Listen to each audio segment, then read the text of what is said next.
నమస్కారం. కుకీ భవకు స్వాగతం. ప్రపంచవ్యాప్తంగా నేడు షుగర్ వైద్యం తీరు మారుతోంది. నిన్న మొన్నటిదాకా రక్తంలో తొలి ప్రాధాన్యంలో ఉన్న గ్లూకోజ్ నియంత్రణ అన్నది క్రమంగా చివరికి వెళ్లిపోతోంది. మధుమేహంతో తలెత్తే గుండె జబ్బు, పక్షవాతం, కిడ్నీల వైఫల్యం, కాలేయ క్యాన్సర్ వంటి ముప్పు కారకాల్ని నివారించడమే తొలి ప్రాధాన్యంగా మారుతోంది. American diabetes association, Europe, Australia, Japan తదితర దేశాల్లోని మధుమేహ సంస్థలు ఈ విషయాన్నే నొక్కి చెబుతున్నాయి. మెట్ఫార్మిన్, సల్ఫనైల్, యూరియా వంటి పాతతరము మందుల స్థానాన్ని క్రమేణా జీఎల్పీ, గ్లిఫోజిన్ వంటి కొత్త తరహా మందులు భర్తీ చేస్తున్నాయి. ఈ నేపథ్యంలో మధుమేహులకు పెనుముప్పుల్ని తప్పించే కొత్త తరహా ప్రాణాధార మందుల గురించిన పూర్తి వివరాల్ని ఇప్పుడు తెలుసుకుందాం.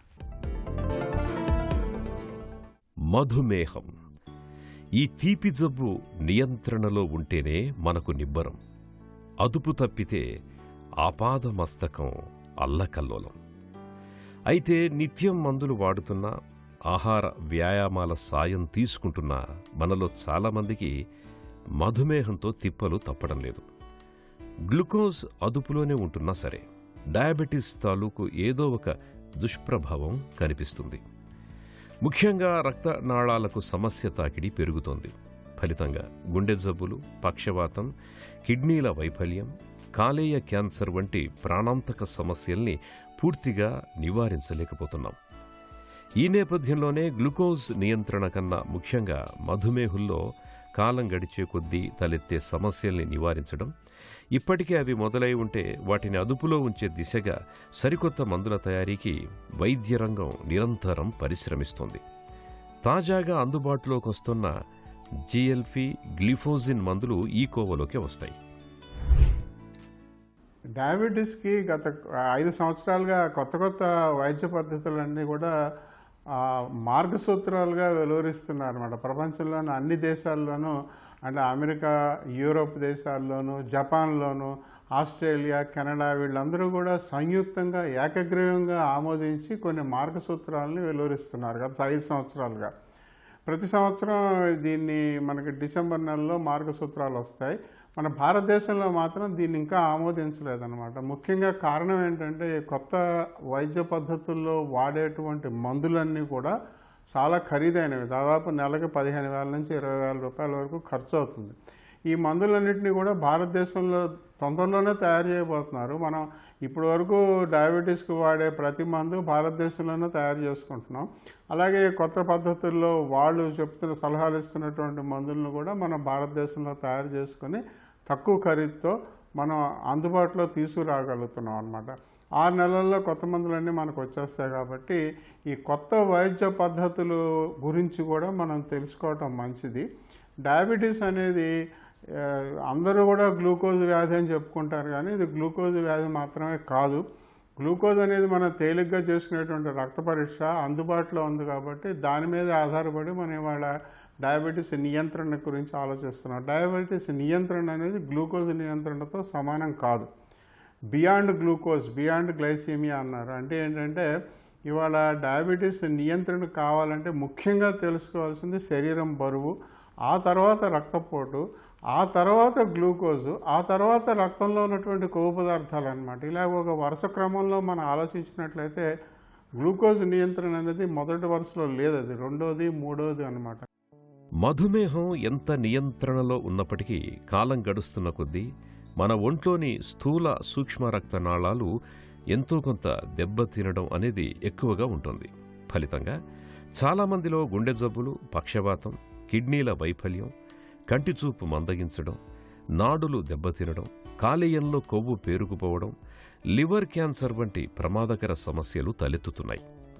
ముఖ్యంగా కాళ్లలోని రక్తనాళాలు దెబ్బతినటం వల్ల తిమ్మిర్లు, స్పర్శ తగ్గడంతో పాటు పాదాల్లో అల్సర్లు ఏర్పడి అవి గ్యాంగ్రీన్గా మారడం వంటి సమస్యలు ఎదురవుతున్నాయి. వీటికి తోడు అధిక బరువు, హై బీపీ, రక్తంలో కొలెస్ట్రాల్, యూరిక్ యాసిడ్ పెరగడం, వాపు ప్రక్రియ కారకాలు ఇవన్నీ మధుమేహుల ఆరోగ్యానికి శరాఘాతంలా మారుతున్నాయి. ఈ నేపథ్యంలో రక్తంలో గ్లూకోజ్ తగ్గించే మందుల ఉపయోగం కూడా ప్రశ్నార్థకమవుతోంది. ఈ ఇబ్బందులకు పరిష్కారంగా పురుడు పోసుకున్నవే జీఎల్పీ, గ్లిఫోజిన్ ఔషధాలు. మధుమేహంతో తలెత్తే ముప్పులకు ఈ మందులు చక్కటి పరిష్కారం అని చెబుతున్నారు డాక్టర్లు. డయాబెటీస్ ఉన్న వాళ్ళకి వచ్చేటువంటి సమస్యలు రక్తనాళాలకు సంబంధించిన సమస్యలు అనమాట. అంటే పెద్ద రక్తనాళాలు అంటే గుండె, మెదడు, కాళ్ళలోని రక్తనాళాలు. అలాగే చిన్న రక్తనాళాల సమస్య అంటే మూత్రపిండాలు, కళ్ళు. అలాగే ఈ మధ్యకాలంలో గుండెలోని కండరాల్లో ఉన్న చిన్న రక్తనాళాల గురించి కూడా ఎక్కువగా మనం మాట్లాడుకుంటున్నాం. ఇంతకాలం మనం పెద్ద రక్తనాళాల వ్యాధి, గుండెపోటు అంటే హార్ట్ అటాక్ అనేది గురించి మాట్లాడుకున్నాం. కానీ ఇక కొత్తగా డయాబెటీస్ ఉన్న వాళ్ళకి ఈ గుండె జబ్బులు వస్తే వాళ్ళల్లో ప్రమాదంగా సంభవించేవి ఏంటంటే హార్ట్ ఫెయిల్యూర్లు అనమాట. ప్రాణాంతకమైన సమస్య హార్ట్ ఫెయిల్యూర్, అంతేగాని హార్ట్ అటాక్ కాదు. కాబట్టి డయాబెటీస్ ఉన్న వాళ్ళకి ముందుగా మనం ఆలోచించాల్సింది ఏంటంటే వీళ్ళకి రాబోయే కాలంలో గుండె జబ్బులు రాకూడదు. అంటే గుండె జబ్బులు అంటే గుండె ఫెయిల్యూర్. అలాగే మూత్రపిండాల సమస్య రాకూడదు. కాబట్టి ఎలా దాన్ని సాధించాలి, ఎలా ఆ లక్ష్యం పెట్టుకోవాలన్నమాట. ప్రధాన ఉద్దేశం అదే.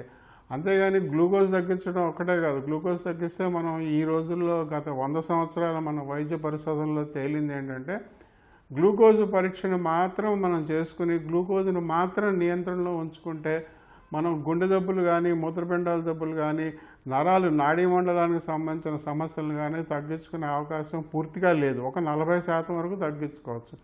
ఇవన్నీ కూడా దాదాపు 30-35 సంవత్సరాల వైద్య పరిశోధనలు అనమాట. ఇంగ్లాండ్ నుంచి వచ్చిన యూకేపీడిఎస్ స్టడీ అవ్వచ్చు, లేదా అమెరికా నుంచి వచ్చినటువంటి డిపిపి అనేటువంటి డయాబెటీస్ ప్రివెన్షన్ ప్రోగ్రామ్ అని అది అవ్వచ్చు.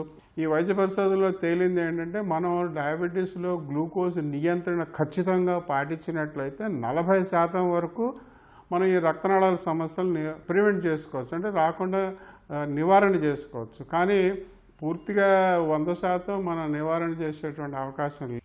మధుమేహానికి మందులు ఎప్పుడు మొదలు పెట్టాలి? మన దగ్గర ఇదో చిక్కు ప్రశ్న. ఎందుకంటే షుగర్ ఉందని తెలుసుకునేసరికి చాలా ఆలస్యం అవుతుంది. దీంతో చాలా మందిలో అప్పటికే మధుమేహం తాలూకు దుష్ఫలితాలు మొదలైపోతున్నాయి. ఈ నేపథ్యంలో మధుమేహాన్ని ముందుగానే గుర్తించడంతో పాటు తొలి రోజు నుంచే మందుల్ని మొదలు పెట్టాల్సిన అవసరం చాలా ఉందని చెబుతారు నిపుణులు. మధుమేహ ముప్పుల్ని తప్పించే ప్రాణాధార ఔషధాల గురించిన మరిన్ని వివరాలను ఇప్పుడు తెలుసుకుందాం.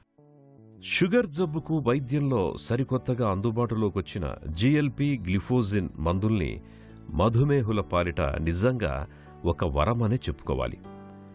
గ్లూకగాన్ లైక్ ప్రోటీన్కి సంక్షిప్త రూపమైన జిఎల్పి మందుల్లో డ్యూలాగ్లూటైడ్, సెమాగ్లూటైడ్, టిరిజెపెటైడ్లు ముఖ్యమైనవి. ఇక గ్లిఫోజిన్ల విషయానికొస్తే ఎంఫా గ్లిఫోజిన్, కేనా గ్లిఫోజిన్, డాఫా గ్లిఫోజిన్లు ప్రధానమైనవి. ఈ మందుల వాడకంతో రక్తనాళాల ఆరోగ్యం చక్కగా ఉంటుంది. డయాబెటిక్ నెఫ్రోపతి, రెటినోపతి, గుండెపోటు ముప్పులు చాలా వరకు తగ్గుతాయి. మూత్రంలో ప్రోటీన్ పోవడం తగ్గుతుంది. అధిక బరువు, రక్తపోటు, కొలెస్ట్రాల్ని తగ్గించడంలోనూ ఇవెంతగానో తోడ్పడతాయి. అయితే ఈ మందుల్ని ఎప్పుడు మొదలు పెట్టాలి అన్నదే అసలు విషయం. మన దగ్గర మధుమేహాన్ని ఆలస్యంగా గుర్తించడం, చాలామందిలో మధుమేహం తాలూకు ఏదో ఒక ముప్పు కనిపిస్తూ ఉండడంతో మధుమేహాన్ని గుర్తించిన తొలి రోజు నుంచే మందులు మొదలు పెట్టడం అన్ని విధాలా శ్రేయస్కరం. డయాబెటీస్ రాగానే ముందుగా తెలుసుకోవాల్సింది ఏంటంటే ఎవరికి మందులు ఇవ్వాలి అని. డయాబెటీస్ రాగానే మొదటి రోజునే, డయాబెటీస్ వచ్చిన మొట్టమొదటి రోజునే చాలామందికి మందులు అవసరం అవుతాయి. 55 ఏళ్ళ వయసు దాటిన వాళ్ళకి డయాబెటీస్ ఉన్నట్లయితే వాళ్ళకి మందులు ఇవ్వాల్సిందే. 55 ఏళ్ళు దాటకుండా డయాబెటీస్ వచ్చినట్లయితే వాళ్ళకి ముప్పు కారకాలు అంటే రిస్క్ ఫ్యాక్టర్స్, హానికారకాలు వేరే ఉన్నట్లయితే వాళ్ళకి కూడా ఇవ్వాల్సిందే. ఈ ముప్పు కారకాల గురించి ఏం చెప్పారంటే 55 ఏళ్ళ వయసు లోపు ఉండి వీళ్ళు లావుగా ఉన్నట్లయితే, అంటే బరువు ఎక్కువగా ఉన్నట్లయితే, రక్తపోటు ఉన్నట్లయితే, సిగరెట్ స్మోకింగ్ చేస్తున్నట్లయితే, రక్తంలో కొలెస్ట్రాల్, ట్రైగ్లిజరైడ్ లాంటి కొవ్వు పదార్థాలు ఎక్కువగా ఉన్నట్లయితే, లేదా వారి కుటుంబంలో ఎక్కువగా వాళ్ళకి ఈ గుండె సంబంధించిన వ్యాధులు ఎక్కువగా ఉన్నట్లయితే మనం వాళ్ళకి మందులు ఇవ్వాల్సిందే. అంతేగాని 3 నెలలు ఆగుతాం, నాన్ ఫార్మకలాజికల్ థెరపీ, ఆహార వ్యాయామ నియమాల మీద ఆధారపడటం అనేది కరెక్ట్ కాదు. సరే, మొదలు పెట్టాలని మనం నిర్ణయించుకున్న తర్వాత ఎవరికి ఏ మందు ఇవ్వాలన్న విషయంలో ముఖ్యంగా తెలుసుకోవాల్సిందంటే డయాబెటీస్ వాళ్ళు ఏ కోణంలో, అంటే ఏ రకం వ్యాధులకు లోనవుతారన్న విషయాన్ని డాక్టర్లు నిర్ణయిస్తారు. అంటే వాళ్ళకి గుండె జబ్బులు ఎక్కువగా వస్తాయా, మూత్రపిండాలకు సంబంధించిన జబ్బులు వస్తాయి. కాబట్టి ఈ 2 రకాలలోనూ ఏ రకం దెబ్బతింటోందని ముందుగానే నిర్ణయించుకుని ఈ పెద్ద రక్తనాళాల సమస్య వస్తోందని నిర్ణయించుకున్నట్లయితే వారికి జిఎల్పి రిసెప్టార్ ఎగనిస్ట్. ఈ జిఎల్పి రిసెప్టార్ ఎగనిస్ట్లు అంటే ఏంటంటే ఇవి గ్లూకోజ్ తగ్గించడానికి మాత్రమే కాదు, ఇది రాబోయే కాలంలో రాబోయే 5-10 ఏళ్లలో గుండె జబ్బులు రాకుండా నివారిస్తాయి అన్నమాట. అది చాలా ముఖ్యం. ఒకవేళ గుండె జబ్బు అప్పటికే వచ్చేస్తుంటే రెండోసారి మళ్ళీ హార్ట్ అటాక్ రాకుండా మళ్ళీ తీవ్రత లేకుండా చూస్తాయన్నమాట. ఇంజక్షన్లు అంటే వారానికి ఒకసారి, రోజు ఇవ్వాల్సిన అవసరం లేదు. ఇదంతా ఏంటంటే పెద్ద రక్తనాళాలకు సంబంధించిన వ్యాధులు రాకుండా నివారిస్తాయి. సరే, దాంతోపాటు గ్లూకోజ్ తగ్గిస్తాయి, బ్లడ్ ప్రెషర్ తగ్గిస్తాయి, రక్తపోటు తగ్గిస్తాయి, బరువు తగ్గిస్తాయి, అన్నిటికన్నా ముఖ్యం బరువు తగ్గిస్తాయి, యూరిక్ యాసిడ్ తగ్గిస్తాయి. తర్వాత మనకి ఈ ముప్పు కారకాలైనటువంటి వాపు ప్రక్రియ అంటే క్రానిక్ ఇన్ఫ్లమేటరీ మార్కర్స్ అండి, ఇవన్నీ కూడా కొవ్వు కణాల్లోని తయారవుతాయి, వాటన్నిటిని తగ్గిస్తాయి. ఇలా ఎన్నో రకాల మనకు తెలిసినవి తెలియనివి ఎన్నో ప్రయోజనాలు ఉన్నాయి. మధుమేహుల్లో ఎవరికి పెద్ద రక్తనాళాలు దెబ్బతిన్నాయి, ఎవరికి చిన్న రక్తనాళాలు దెబ్బతిన్నాయి, లేదా ఇవేమైనా ముందు దెబ్బతినే అవకాశాలున్నాయా అన్నది డాక్టర్లు సుమారుగా నిర్ణయిస్తారు. అలా నిర్ణయించాక ముందుగా జిఎల్పి, ఆ తర్వాత గ్లిఫోజెన్ మందుల్ని వాడాల్సిందిగా సూచిస్తారు. సూక్ష్మ రక్తనాళాలు దెబ్బతింటుంటే మాత్రం ముందుగానే గ్లిఫోజెన్లని మొదలు పెట్టాల్సి ఉంటుంది. ఇక ఈ మందులతోనూ కొన్ని దుష్ఫలితాలు కనిపించే అవకాశం ఉంది. మన ఆహారంలో ఉప్పు, పులుపు, కారం, మసాలాలు, వేపుళ్లు ఎక్కువగా ఉండడంతో ఈ మందుల మూలంగా అజీర్ణం, ఎసిడిటీ, వాంతి, వికారం, మలబద్ధకం, విరేచనాల వంటి సమస్యలు ఎదురవ్వచ్చు. అయితే ఇవన్నీ తాత్కాలికమే, త్వరగానే సర్దుకుంటాయి. 3 నెలల తర్వాత కూడా సమస్యలు తగ్గనప్పుడు జిఎల్పి మందులకు బదులుగా గ్లిఫోజెన్లని వాడాల్సి ఉంటుంది. ఈ మందులతో ఉన్న అతిపెద్ద సానుకూలత ఏమిటి అంటే ఇవి గ్లూకోజ్ని ఉండాల్సిన పరిమాణం కంటే తగ్గించవు. అంటే హైపోగ్లైసిమియా సమస్య ఉత్పన్నం కాదు. భారతదేశంలో దాదాపు 4 రకాల గ్లిఫోజెన్లు ఎంతో విరివిగా వాడుతున్నాం మనం, తక్కువ ఖరీదులోనే దొరుకుతున్నాయి. కాబట్టి ఎవరికైనా కూడా గుండె, మెదడు, కాళ్ళలో రక్తనాళాల సమస్యలు ఉండే వాళ్ళకి లేదా వచ్చేటువంటి అవకాశం ఉన్న వాళ్ళకి మొట్టమొదటగా అంటే ఫస్ట్ లైన్ డ్రగ్గా జిఎల్పి రిసెప్టార్ యాగనిస్ట్ వాడాలండి, ఇంజక్షన్లు అనమాట అవన్నీ. అది కాకుండా మనం అది మేము వాడుకోవడానికి మాకు కష్టంగా ఉందంటే గ్లిఫ్లోజిన్లు వాడుకోవచ్చు, ఆల్టర్నేట్గా ప్రత్యామ్నాయంగా గ్లిఫ్లోజిన్లు అనేటువంటి మాత్రలు వాడుకోవచ్చు అనమాట. ఇక తర్వాత డయాబెటీస్ వచ్చిన వాళ్ళలో ముందులోనే మనం నిర్ణయించినప్పుడు వీళ్ళకి గుండె సమస్యల కన్నా కూడా గుండె సమస్యలు అంటే గుండెలో హార్ట్ అటాక్ అంటే గుండెలోని రక్తనాళాల సమస్య కాకుండా గుండెలోని కండరాల సమస్య అంటే మయోకార్డియంలో ఉన్నటువంటి చిన్న రక్తనాళాల సమస్య వచ్చి వాళ్ళకి హార్ట్ ఫెయిల్యూర్ వస్తుందని మీరు ముందులోనే నిర్ణయించినట్లయితే వాళ్ళకి మొదట్లోనే గ్లిఫ్లోజిన్ మాత్రలు ఇవ్వాలన్నమాట. అలాగే మూత్రపిండాల్లో కూడా మనకి కొన్ని లెక్కలు ఉన్నాయి. ఏంటంటే మూత్రపిండం నుంచి బయటకు వచ్చేటువంటి మూత్రం దానికి ఒక లెక్క ఉంది. దానికి 60 మిల్లీలీటర్లకు నిమిషానికి 60 మిల్లీలీటర్ల కన్నా తక్కువ వస్తూ ఉంటే వాళ్ళకి మూత్రపిండాల సమస్య ఉన్నట్టు లేదా రాబోతున్నట్టు గుర్తించవచ్చు. అలాగే ఏసీఆర్ అంటారంటే ఆల్బుమిన్ క్రియాటినిన్ రేషియో అంటాం. ఇదేంటంటే 30 మిల్లీగ్రాముల కన్నా తక్కువ ఉండాలన్నమాట. ఒకవేళ 30 మిల్లీగ్రాముల కన్నా ఎక్కువ ఆల్బుమిన్ మన మూత్రంలో వెళ్ళిపోతూ ఉంటే కూడా మన మూత్రం సమస్య వస్తున్నట్టు లేదా అప్పటికే ఉన్నట్టు అనమాట. అలాంటి సమస్యలు ఉన్న వాళ్ళకి లేదా ఇప్పుడు ఈ హార్ట్ ఫెయిల్యూర్ సమస్య వచ్చే వాళ్ళకి ఉన్న వాళ్ళకి మనం వాడాల్సిన మొట్టమొదటి వరుసలో ఉన్న ఫస్ట్ లైన్ డ్రగ్స్ గ్లిఫ్లోజిన్స్ అనమాట. చాలామందిలో ఈ గ్లిఫ్లోజిన్ వాడే వాళ్ళలో మూత్రనాళికకు సంబంధించిన ఇన్ఫెక్షన్లు, మూత్రాశయానికి సంబంధించిన ఇన్ఫెక్షన్లు, కొద్దిమందిలో మూత్రపిండం అంటే కిడ్నీ అనమాట, కిడ్నీకి సంబంధించిన ఇన్ఫెక్షన్లు కూడా రావచ్చు. అంటే మూత్రనాళిక అంటే యూరిటర్లు కింద, పైన మూత్రాశయం అంటే మరి యూరినరీ బ్లాడరు, దానిపైన ఉండేటువంటి మూత్రపిండాల ఇన్ఫెక్షన్లు కూడా వచ్చేటువంటి అవకాశం ఎక్కువగా ఉంది ఈ గ్లిఫ్లోజిన్ వాడే వాళ్ళలో. కాబట్టి వాళ్ళు దాదాపు కొన్ని వారాలు, నెలల పాటు కూడా ఈ యూరినరీ యాంటీబయాటిక్స్, యాంటీసెప్టిక్స్ వాడాల్సి ఉంటుందన్నమాట. ఇది కొంత సమస్యగా ఉంటుంది. చాలా అరుదుగా ఎముకలు విరిగిపోవడం, చాలా అరుదుగా కొన్ని సమస్యలు కూడా రావచ్చు ఈ గ్లిఫ్లోజిన్లో. కాబట్టి అలాంటి సమస్యలు ఏవైనా వచ్చినట్లయితే లేదా వస్తుందని డాక్టర్లు అనుమానించినట్లయితే ఈ గ్లిఫ్లోజిన్ల బదులు వాళ్ళకు కూడా ఈ జిఎల్పి రిసెప్టార్ ఎగనిస్టులు ముందు మన ఏదైతే పెద్ద రక్తనాళాలకు సంబంధించిన వ్యాధులకు వాడేటువంటి జిఎల్పి రిసెప్టార్ ఎగనిస్టులు ఉన్నాయో వాటిని ప్రత్యామ్నాయంగా వీళ్ళకు కూడా వాడచ్చు అనమాట. కాబట్టి గుండె ఫెయిల్యూర్ కానీ మూత్రపిండాల సమస్యలు కానీ ఉన్నవాళ్ళు లేదా వచ్చేటువంటి అవకాశం ఉన్నవాళ్ళు గ్లిఫ్లోజన్లు లేదా ప్రత్యామ్నాయంగా జిఎల్పి రిసెప్టార్ అగనిస్ట్ ఇంజెక్షన్లు కూడా వాడచ్చు అనమాట. ఇక మూడో రకం ఏంటంటే డయాబెటీస్ వచ్చినప్పుడు సరే ఈ మొదటి 2 రకాల్లో ఏదొస్తుందో నిర్ణయించుకుంటారు. ఇక మూడో రకం ఏంటంటే వీళ్ళకి అన్నీ బాగానే ఉన్నాయి, రక్తంలో గ్లూకోజ్ తగ్గిస్తే చాలు, రక్తంలో గ్లూకోజ్ ఒక్కటే ఎక్కువగా ఉంది, వీళ్ళ బరువు తక్కువగా ఉంది, వీళ్ళ వయసు 55 ఏళ్ల కన్నా తక్కువగా ఉంది, వీళ్ళకి బీపీ లేదంటే వీళ్ళకి రక్తపోటు తక్కువగా ఉంది, వీళ్ళకి వేరే సమస్యలు ఏం లేవు, వీళ్ళకి రక్తంలో కొలెస్ట్రాల్ లేదు, ట్రైగ్లిజరైడ్ లేదు, యూరిక్ యాసిడ్ లేదు, మిగతా ఏ సమస్య లేదు, ఒక్క గ్లూకోజ్ మాత్రమే ఎక్కువగా ఉంది అనుకుంటే గ్లూకోజ్ మాత్రమే తగ్గించడానికి కూడా ముందు వరుసలో ఉన్న మందు అంటే first line drug GLP receptor agonist. అంతేగాని ఇప్పుడు మనం వాడేటువంటి ఇన్ని సంవత్సరాలుగా దశాబ్దాలుగా మనం వాడుతున్నటువంటి మందులు కాదు. మధుమేహానికి ఇన్సులిన్ వైద్యంలోనూ పెను మార్పులు చోటు చేసుకుంటున్నాయి. రోజు తీసుకోవలసిన ఇంజెక్షన్కు బదులుగా వారానికోసారి తీసుకునే సరికొత్త ఇంజెక్షన్లు ఇప్పుడిప్పుడే అందుబాటులోకి వస్తున్నాయి. మధుమేహంతో తలెత్తే ముప్పుల్ని తప్పించే సరికొత్త మందులు, చికిత్సల గురించిన మరిన్ని వివరాలను ఇప్పుడు తెలుసుకుందాం. మధుమేహానికి మందులు, చికిత్సల విషయంలో రాబోయే రోజుల్లో మరెన్నో పెనుమార్పులు కనిపించే అవకాశం ఉందని చెబుతున్నారు నిపుణులు. ముఖ్యంగా రోజూ మందులు మింగాల్సిన అవసరం, నిత్యం ఇన్సులిన్ ఇంజెక్షన్ చేసుకోవాల్సిన అగత్యం తప్పే అవకాశాలున్నాయి. వారానికొకసారి వేసుకునే ఐకోడెక్ అనే ఇన్సులిన్ ఇంజెక్షన్ ఇప్పటికే బయటి దేశాల్లో అందుబాటులోకి వచ్చేసింది. కొద్ది నెలల్లోనే మనకు అందుబాటులోకి రావచ్చు. అలాగే వారానికి ఒకసారి వేసుకునే ఇంజెక్షన్ మందులు డ్యులాగ్లుటైడ్ పేరుతో ఇప్పటికే అందుబాటులో ఉన్నాయి. దీనికి అదనంగా సెమాగ్లుటైడ్, టిరిజెపెటైడ్, క్యాగ్రిలినిటైడ్, రెట్రాగ్లుటైడ్ వంటి ఇంజెక్షన్లు త్వరలోనే అందుబాటులోకి రానున్నాయి. వీటిని వారానికి ఒకసారి వేసుకుంటే చాలు. మోతాదులు మాత్రమే వారానికో నెలకోసారో మార్చుకోవాల్సి ఉంటుంది అని చెబుతున్నారు డాక్టర్లు. రక్తంలో గ్లూకోజ్ తగ్గించడానికి కూడా ఎక్కువ ప్రభావం చూపించేది జిఎల్పి రిసెప్టార్ అగనిస్ట్. మళ్ళీ ఇందులో ఉన్నటువంటి సమస్యలన్నీ కూడా ఉంటాయి. మళ్ళీ ఈ మందులు వేసుకునే వాళ్ళల్లో ఇది వారానికి ఒకసారి వేసుకునే ఇంజక్షన్లు అవ్వచ్చు, ప్రతిరోజు వేసుకునే ఇంజక్షన్లు అవ్వచ్చు, ఒకటే మాత్ర రూపంలో మనకు దొరుకుతుంది అది అవ్వచ్చు, రేపు పొద్దున్న రాబోయే కాలంలో ఓర్ఫోర్గ్లిప్రాన్ అనే మాత్ర కూడా దొరకచ్చు.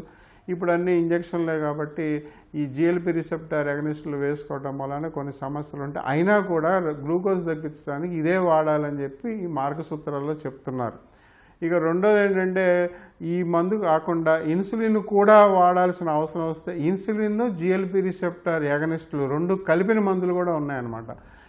ఇప్పుడు భారతదేశంలో లిక్సిలాన్ అనేటువంటి మందు బాగా అందుబాటులో, లిక్సిసినటైడ్ విత్ గ్లార్జిన్ అనమాట. అలాగే ఇదివరకు కూడా మరి డెగ్లుడెక్ అనేటువంటి మందు, లిరాగ్లుటైడ్ అనే మందు కలిపి అది కూడా మనకు అందుబాటులో ఉంది. ఇవన్నీ ఎక్కువ ప్రాచుర్యంలో లేవు కానీ ఇవన్నీ అందుబాటులో ఉన్నాయన్నమాట. తర్వాత ఇక మూడోది ఏంటంటే మనకు అందుబాటులో ఇదివరకు 75 ఏళ్ళుగా మనం వాడుతున్నటువంటి మెట్ఫార్మిన్, తర్వాత ఈ మధ్యకాలంలో బాగా ప్రాచుర్యంలోకి వచ్చినటువంటి గ్లిఫ్లోజన్లు, ఆ తర్వాత సల్ఫోనిల్యూరియాలు అనమాట. అవి కూడా చివరి వరుసల్లోకి తోసేశారు. ఆ తర్వాత మరి థయోజాల్డిన్ డయాన్స్ అని ఉన్నాయి. థయోజాల్డిన్ డయాన్స్ అంటే ఒకటే ఉంది మన భారతదేశంలో, పయోగ్లైటజాన్ అందుబాటులో ఉంటుంది. కాబట్టి ఎవరికైతే జిఎల్పి రిసెప్టార్ అగనిస్టులు ఇవ్వలేమో, ఎవరికైతే ఇన్సులిన్ జిఎల్పి రిసెప్టార్ అగనిస్టులతో కలిపిన ఇంజక్షన్లు ఇవ్వలేమో వాళ్ళకి సరే మీరు పాత మందులు మెట్ఫార్మిన్ కానీ, మెట్ఫార్మిన్ తర్వాత ఈ గ్లిఫ్లోజిన్లు కానీ, సల్ఫోనిల్యూరియాలు కానీ, థయోజాల్డిన్ డయాన్స్ అంటే పయోగ్లైటజాన్ కానీ వాడుకోమని సలహాలు ఇస్తున్నారు అనమాట. కాబట్టి వాళ్ళ మందులన్నీ కూడా మరి దాదాపు మనం 50 ఏళ్ళగాను 75 ఏళ్ళగా వాడుతున్న మందులన్నీ కూడా ప్రశ్నార్థకం అవుతున్నాయి. వాటి వల్ల ఈ రక్తంలో గ్లూకోజ్ తగ్గించడం కాదు, అది కాదు ముఖ్యం ప్రధాన ఉద్దేశం. రక్తంలో గ్లూకోజు, కొవ్వు పదార్థాలు అన్నీ కలిపి అన్నిటినీ తగ్గించుకుంటూ రక్తంలో మరి ఈ ముప్పు కారకాలన్నీ తగ్గించేటువంటి మందులు ఏమిటి అని చెప్పి రకరకాల పరిశోధనలు చేసి చివరికి తేల్చింది ఏంటంటే ఈ జిఎల్పి రిసెప్టార్ అగనిస్టులు. ఇవి కొంచెం కష్టం, అంటే దాంట్లో సమస్యలు అయితే ఉన్నాయి కానీ మరి ఈ మందులు వాడటం వలన ప్రయోజనాలు ఎక్కువ. మరి గుండెకు సంబంధించిన వ్యాధులన్నింటినీ కూడా నివారించుకోవచ్చు, ఉన్నట్లయితే తీవ్రతరం తగ్గించుకోవచ్చు. అలాగే దీంతోపాటు గ్లూకోజ్ తగ్గుతుంది, రక్తపోటు తగ్గుతుంది, కొలెస్ట్రాల్ తగ్గుతుంది, ట్రైగ్లిజరైడ్ తగ్గుతుంది, యూరిక్ యాసిడ్ తగ్గుతుంది, ఇలా ముప్పు కారకాలు అన్నీ కూడా తగ్గుతాయని చెప్పేసి, బరువు తగ్గుతుంది అన్నిటికన్నా ముఖ్యం.